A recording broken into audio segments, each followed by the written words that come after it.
Okay, everyone, so I did a thing and it wasn't good. Yes, I know. Meow meow.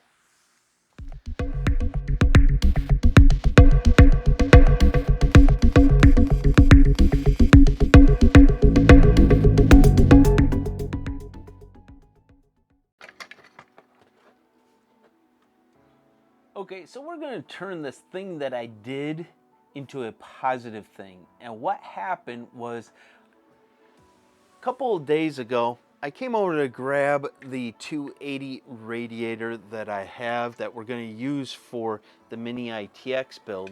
I went to go grab it to bring it over, and I actually did not realize I had the power cable still connected to it. These shelving units that I have here are graded. They're not a flat surface. So what happened, the SATA cable here, the end, got caught in between like this and pulled on the cable. I also found out that the cable is bad now through testing, and also I found out that the PCB board is bad now too. So the circuit board right here, fan controller, whatever you want to call this thing up here, is no good to me. I contacted EK. EK verified the situation through what I did and what I told them my troubleshooting steps were, and they basically said, send us a picture what happened. I sent them a picture. By that time I already bent one of the actually both of the prongs that go into the power area. I bent that back so I could try to use it. Well, it wasn't working. No big deal. They offered to sell me another board and to ship it to me, which was just fine to me. You know, it's my fault. I broke it. But I also am going to turn this into a positive thing. What I'm going to do here is I'm going to eliminate using the board here. And I'm going to just use the connections that go to the board like you would in a custom loop. So more and more that we get into this, more and more this is becoming a custom loop, which is not bad because this series was started on modding this right here anyways to fit a custom loop water block for the CPU. So things are going, I guess, to plan for the most part. Oh, one other thing I'd like to show you that I actually did, that I suggested that I would be doing, or that you could do, is if you can see this right here, I actually used those little, I don't know what you want to call them, not quite cable crimpers, but crimpers that you can use on a situation like this, that you screw on to tighten. So I used that. I haven't had any leaks since. I tightened them very, very slightly, and they seem to be doing the job just perfectly. So if you did what I did, or you want to go to a smaller hose than what EK actually has on the Phoenix series, you can do that. And these were a cheap fix too. They were like $1 something. So that is the positive side of things on that. So that's where we're at with the mod. I do apologize, I did not get this up last week. There's been some crazy things going on. Please stick with me.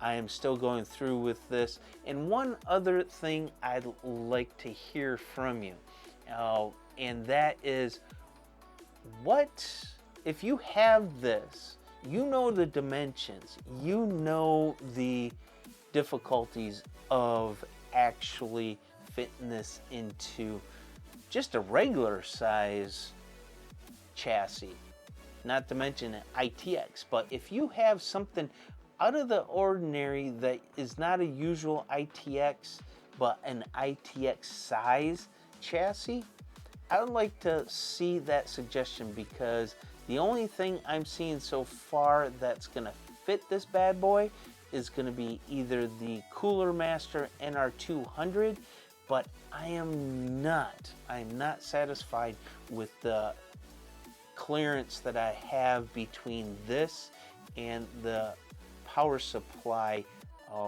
rack, or whatever you want to call it, that holds the power supply on the other side of the chassis.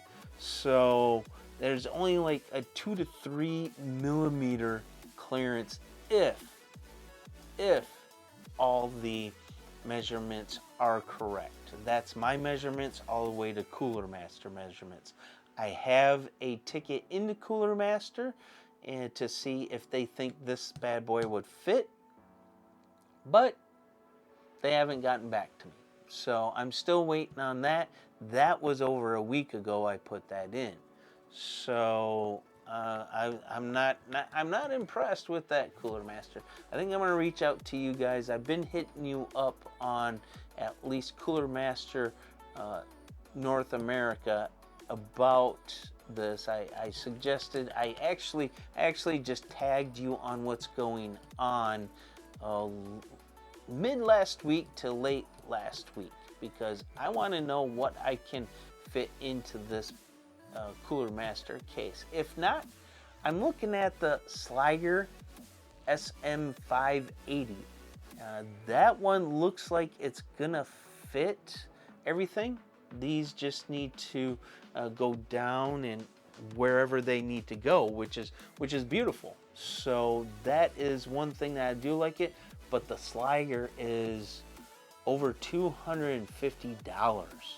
So, you know, I try to keep this whole thing here, my channel, on the cheap. But I also want to do this right for myself. This is more of a okay, I can move it around, go here with it, go there with it type of thing. It's not really a channel thing, except for the mod and what you can do with it. I'd like to stay within the mid to the mid range for things, just to show you how inexpensive. I don't want to say cheap, because cheap is a word that indicates quality as well. So I'll say how inexpensive you could possibly do a build. Now that I've talked your ear off and chatted, please hit that like button. Please hit that subscribe button. And this is Chris saying out. All right, there you go. That's where we're at. I hope to get a video up again soon, at least with building the not mini ITX. Okay. There you go, everyone. That's been going on. What's been okay.